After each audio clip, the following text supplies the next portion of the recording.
बहुत समय पहले की बात है। एक छोटे से गांव में एक रहस्यमय जंगल था। इस जंगल में एक अजीब सी बात थी। वहां बड़ी बड़ी पेड़ पौधे अपने अपने राजा रानियों के साथ बातें करते थे।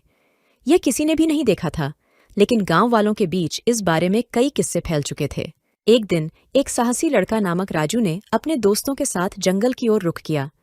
सब लोग उसे हंसी में लिपटे रहे, क्योंकि उन्हें ऐसा लगता था कि राजू बस किसी मिठास भरे सपने में है।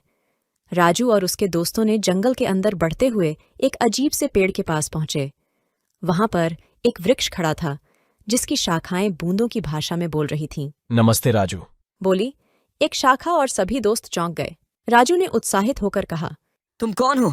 हम इस जंगल के वृक्ष राजा हैं। राजू ने हैरानी से कहा, तुम बातें कैसे कर सकते हो?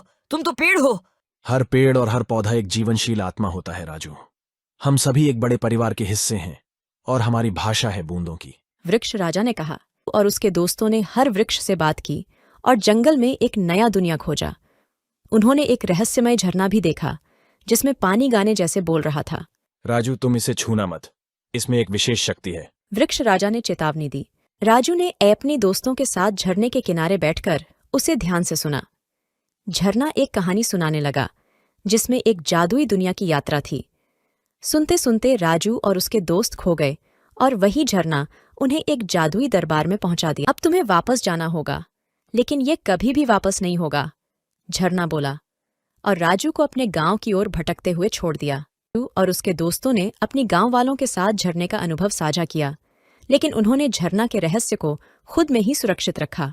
गांव वालों ने उनकी कहानी सुनकर हैरान होकर कहा, ये कैसे हो सकता है? राजू ने मुस्कुराते हुए कहा, कभी कभी विश्व में हमारी आंखों को दिखाई नहीं देता, हमें सिर्फ दिल से महसूस होता है।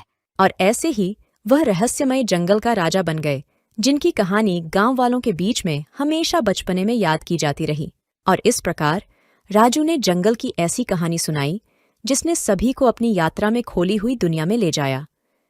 हर शब्द ने सुनने वालों को रोमांचित किया और हर वाक्य ने उन्हें एक नई दुनिया की ओर मिलाया।